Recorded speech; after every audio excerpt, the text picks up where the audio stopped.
Chers téléspectateurs, bonjour. Vous êtes encore câblés sur la télévision Niger 24 à l'émission L'heure de la destinée. Nous vous remercions de bien vouloir consacrer ce temps pour encore écouter un conseil de la parole de Dieu qui va permettre à ce que votre destinée soit transformée et transformée à jamais. Nous allons prier le Seigneur. Seigneur, nous te rendons toute la gloire et l'honneur. Nous bénissons ton nom parce que tu es le Dieu de gloire et le Dieu de bonté. Nous t'exaltons parce que tu n'as jamais changé. Nous glorifions ton nom parce que ce matin encore, oui, tu as destiné une parole pour changer la vie de quelqu'un. Tu as destiné une parole pour que la destinée de quelqu'un soit transformée à jamais. Nous te bénissons parce que tu vas parler à nos cœurs et ton nom sera glorifié à jamais. Dans le nom de Jésus, nous avons prié. Amen. Donc, comme je le disais tantôt, c'est l'heure de la destinée. Et c'est l'heure que le Seigneur Dieu a choisi pour que ta destinée soit transformée. Et nous sommes encore là ce matin pour être utilisés de la part de Dieu pour recevoir son conseil. Souvent, chacun se pose la question, après ma mort, où est-ce que je vais aller? Et nous savons tous que après cette mort, il y a bien sûr une vie qui nous attend. Mais où allons-nous passer cette vie? Serons-nous auprès de Dieu pour l'éternité ou bien serons-nous éloignés de Dieu à jamais? Et c'est la question que chacun se pose. Et même la parole de Dieu, la Bible nous dit que Dieu a placé dans le cœur de chaque être humain la pensée de l'éternité. Ce qui voudrait dire que dans la pensée, dans le cœur de chaque être humain sur cette terre, il sait qu'après cette mort, après la vie sur cette terre plutôt, il y a une éternité. Mais où passer cette éternité? Et un jour, pendant que Jésus était sur la terre, si nous voyons dans l'évangile selon Jean, le chapitre 3 à partir du verset 1, que je vais lire, il nous dit ceci. Mais il y eut un homme d'entre les pharisiens nommé Nicodème, un chef des Juifs, qui vint, lui, auprès de Jésus de nuit et lui dit, « Rabbi, nous savons que tu es un docteur venu de Dieu, car personne ne peut faire ces miracles que tu fais si Dieu n'est avec lui. » Ici, Nicodème, c'est un pharisien. Et au temps de Jésus, c'est-à-dire au temps où ces écrits, ces récits ont été écrits, lorsqu'on dit quelqu'un est un pharisien, c'est quelqu'un qui est censé connaître la loi de Dieu. Quelqu'un qui est censé enseigner la loi de Dieu au peuple et au peuple juif.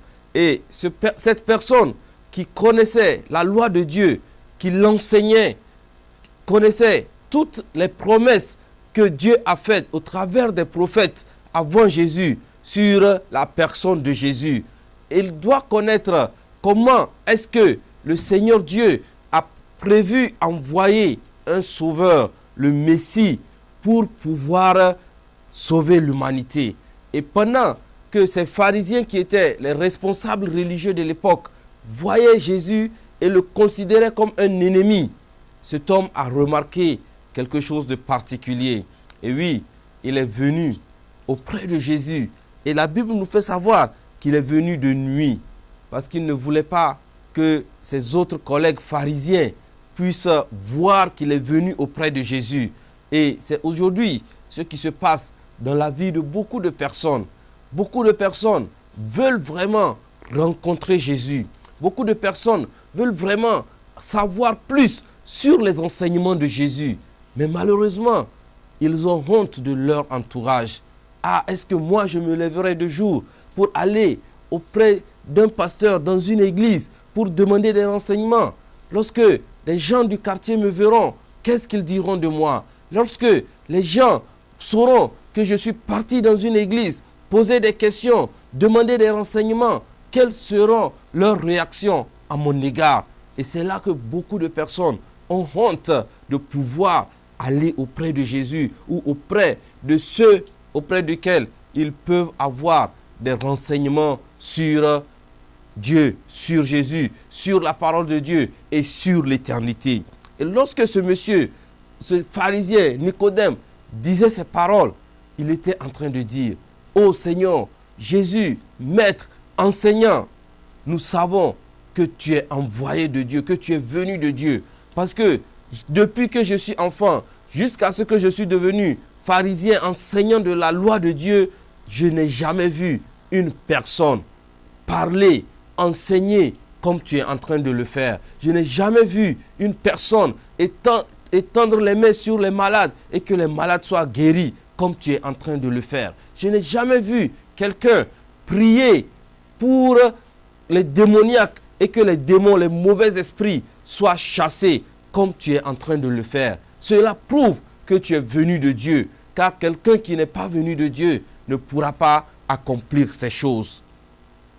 Pourtant, comme je le disais, cet homme, il devrait savoir que Dieu a prévu un temps où il enverrait le Sauveur, le Messie, pour sauver l'humanité. Donc cela devrait normalement lui rappeler que c'est le plan, le temps de Dieu qui est accompli pour le Sauveur de l'humanité.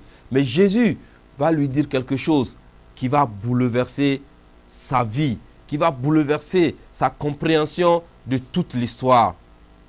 Et c'est ça ce que j'aimerais partager avec toi aujourd'hui.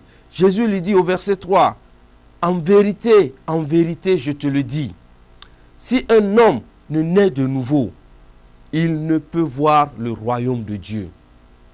Et si aujourd'hui nous parlons du royaume de Dieu, de quoi est-ce que nous sommes en train de parler? Nous sommes bien sûr en train de parler du royaume de Dieu, du paradis, du ciel, là où tout homme désire ardemment aller après la vie sur cette terre. Parce que je sais que vous qui me suivez aujourd'hui, vous ne voulez pas, après la vie sur cette terre, se retrouver en enfer, là où il y a les tourments, là où il y a la souffrance, là où les gens vont souffrir pour l'éternité. Non. Et ce n'est pas aussi le désir de Dieu pour vous de vous retrouver à cet endroit-là. Ce n'est pas le désir de Dieu pour vous d'aller dans un tourment éternel. Parce que l'enfer n'a pas été créé pour l'être humain. L'enfer a été créé pour le diable et ses démons, ses esprits mauvais qui sont en train de tourmenter notre monde d'aujourd'hui. Dieu t'a destiné à pouvoir passer l'éternité avec lui. C'est pourquoi Jésus disait à Nicodème, si un homme ne naît de nouveau, il ne peut voir le royaume de Dieu. Et Nicodème, qui était un docteur de la loi, c'est-à-dire un enseignant de la loi de Dieu, va poser la question à Jésus. Mais un vieux comme moi, comment est-ce que je pourrais naître de nouveau? Est-ce qu'il faudrait que je retourne dans le ventre de ma mère pour pouvoir revenir encore à la vie? Non, ce n'est pas ce que Jésus voudrait dire. Et Jésus va lui dire, en vérité, je te le dis, ça c'est le verset 5, si un homme ne naît d'eau et d'esprit, il ne peut entrer dans le royaume de Dieu. Qu'est-ce que cela voudrait dire, être né d'eau et d'esprit? Et c'est ça qui a bouleversé l'entendement, la compréhension de Nicodème. Vous savez, lorsqu'une femme enceinte est en travail et qu'elle veut accoucher, il y a de l'eau qui sort de cette femme-là. Et donc nous, êtres humains, nous sommes nés de l'eau. C'est-à-dire, nous, dans le sein de nos mères, nous sommes dans l'eau. Et cette eau doit sortir avant que nous ne naissions naturellement. Ça, c'est la naissance d'eau. C'est que nous sommes nés naturellement d'une mère biologique naturelle. Cela ne nous permet pas de pouvoir entrer dans le royaume de Dieu. Cela ne nous permet pas de pouvoir aller dans le paradis de Dieu. Maintenant, il va falloir que nous soyons nés d'esprit. Parce qu'il faut maintenant naître de Dieu pour pouvoir rentrer dans le royaume de Dieu. Il faut que nous devenions des enfants de Dieu. Parce que Dieu nous a destinés à être ses enfants, à avoir une relation avec lui. Il va falloir que nous soyons nés d'esprit. Parce que Dieu est esprit. C'est ce que Jésus nous dit dans Jean le chapitre 4, le verset 24. Dieu est esprit. Et il faut que ceux qui veulent adorer Dieu l'adorent en esprit et en vérité. Alléluia. J'espère que toi qui es en train de me suivre, tu es en train de comprendre ce que je suis en train de dire. Nous sommes nés d'une mère biologique. Et ça, c'est la naissance naturelle. Mais pour rentrer dans le paradis de Dieu, nous devons être nés de Dieu. Et comment est-ce que nous pouvons naître de Dieu? C'est ce que Nicodème n'a pas compris. Et Jésus va continuer à lui expliquer.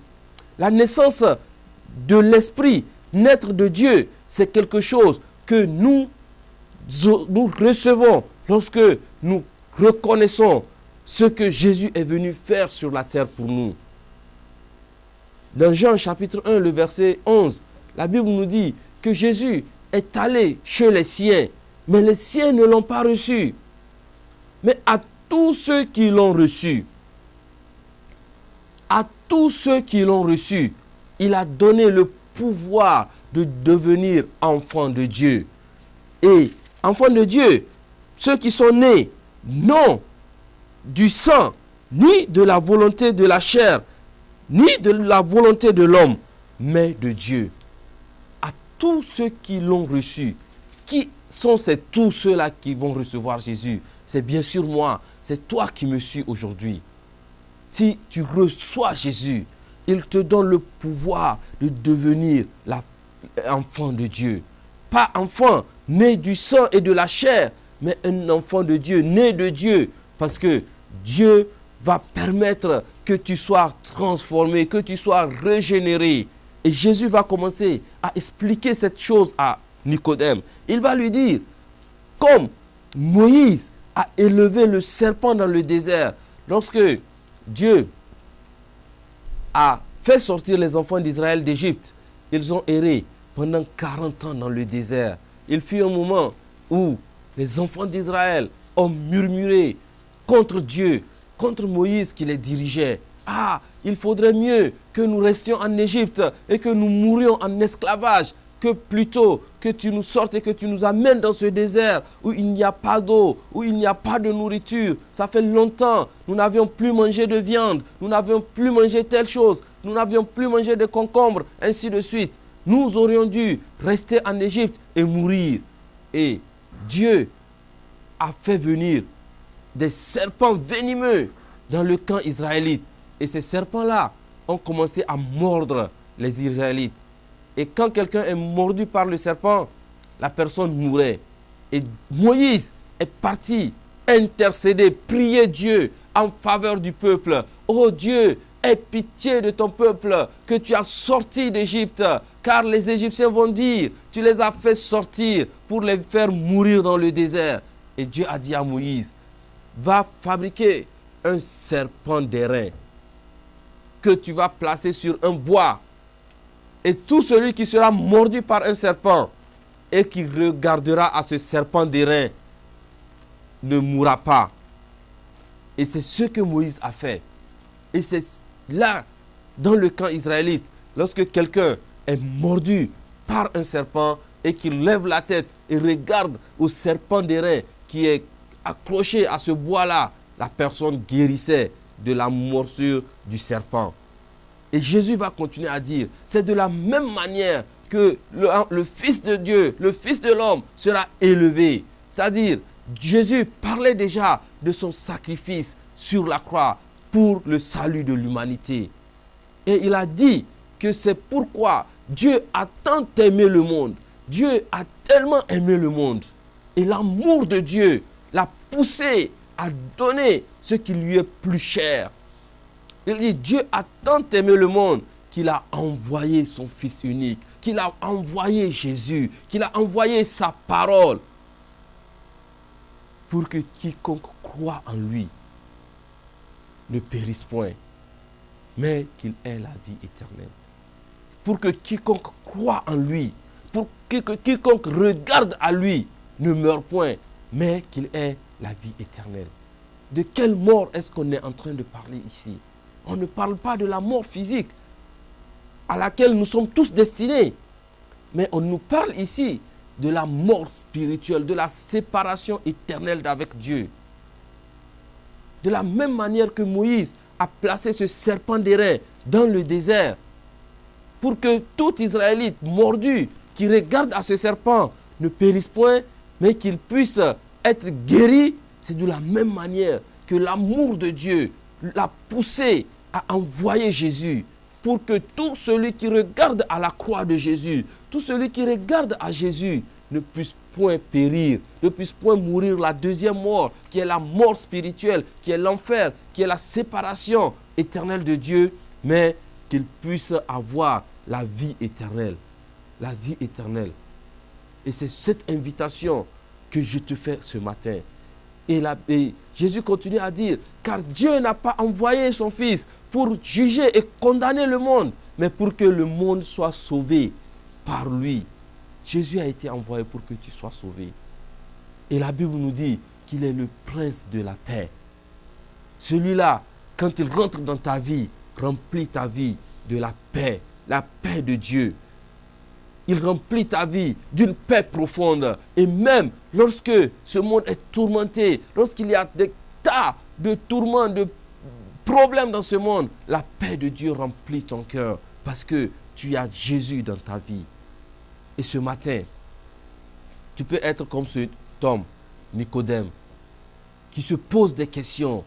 Oh oui, je vois quand les chrétiens prient, oh les malades sont guéris. Quand ils prient, les problèmes sont résolus. Quand ils prient, les gens sont soulagés. J'aimerais bien aller me renseigner sur ce Jésus dont ils sont en train de parler. Mais j'ai peur, j'ai honte de mon entourage. Que devrais-je faire?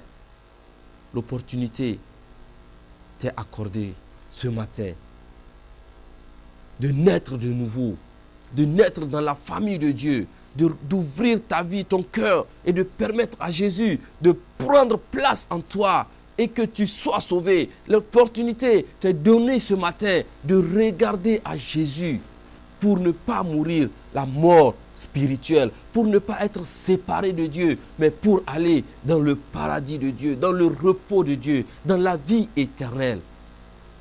Afin que quiconque croit en lui, afin que quiconque regarde à lui ne périsse point, mais qu'il ait la vie éternelle. Ce matin, où que tu sois, et que tu veux recevoir la paix de Dieu dans ta vie, tu veux ouvrir ton cœur pour permettre à l'Esprit de Dieu de rentrer en toi, à Jésus-Christ, de siéger en toi, de transformer ta destinée, pour que ta destinée ne soit pas l'enfer, mais que ta destinée soit le paradis, la paix de Dieu, la présence de Dieu pour l'éternité. Répète cette prière après moi. Dis, Seigneur Jésus, je viens à toi. Je reconnais que je suis pécheur et que je ne peux pas me sauver moi-même. Rentre dans ma vie, transforme ma vie, pardonne mes péchés. Écris mon nom dans ton livre de vie. Merci pour le salut. Amen. Maintenant, je vais prier pour toi. Peut-être que tu es souffrant, tu es malade, tu as des problèmes, des difficultés. Je vais prier et Dieu va intervenir. Dieu va intervenir et ta vie sera transformée. Seigneur, je prie pour celui qui me suit ce matin. Et je demande à ce que ton esprit intervienne dans sa vie. Je prends autorité sur toute maladie, sur toute infirmité. Au nom de Jésus, guéris celui-là qui a les maux de dos pendant plusieurs années. Qu'il soit soulagé maintenant. Celle-là qui a besoin d'un enfant, accorde-lui un enfant maintenant et qu'avant la fin de cette année, il y ait réjouissance dans sa maison. Tu fais ces choses à cause de ton Fils Jésus-Christ. Merci au nom de Jésus. Amen. Nous allons maintenant prier pour notre nation, le Niger, pour que Dieu nous préserve de tout ce qui se passe autour de nous et que nous soyons dans la paix, car notre Seigneur est le prince de la paix. Nous avons un Dieu de paix qui aime tout le monde. Nous allons prier pour que Dieu garde ce pays dans la paix, la sécurité et la quiétude. Et nous allons prier pour nos autorités, que Dieu les dirige selon sa propre sagesse et que toute décision qui sera prise soit pour l'avancement de cette nation dans le nom de Jésus. Seigneur, je te confie ce pays, le Niger, que tu aimes, Seigneur. Et je prie, Seigneur Dieu, que tu étendes ta main pour agir dans ce pays, Seigneur. Que nous soyons toujours en paix, comme nous avions été pendant tout le temps. Que la sécurité et la quiétude règnent dans ce pays. Seigneur Dieu de gloire, nous prions pour nos autorités, les autorités exécutives, les autorités législatives, les autorités juridiques, que tu les aides, que tu les soutiennes, que tu permettes que ce pays avance, que l'économie de ce pays prospère et que, Père, notre nation soit une nation paisible. Nous te bénissons et nous prions contre tout fléau, contre toute maladie, au nom de Jésus. Merci parce que tu vas continuer à apaiser les cœurs, à agir dans les vies et ton nom sera glorifié. Nous bénissons ton nom au nom de Jésus. Merci, Papa. Amen. Mon temps qui est presque à sa fin, je vous remercie de m'avoir consacré ces quelques minutes. Si vous voulez plus savoir sur Jésus, contactez-moi après l'antenne sur le 96 40 57 06 9 6 4 0 5 7 0 6. Que le Seigneur vous bénisse. Bon week-end à tout le monde. Au nom de Jésus. Amen. Niger 24.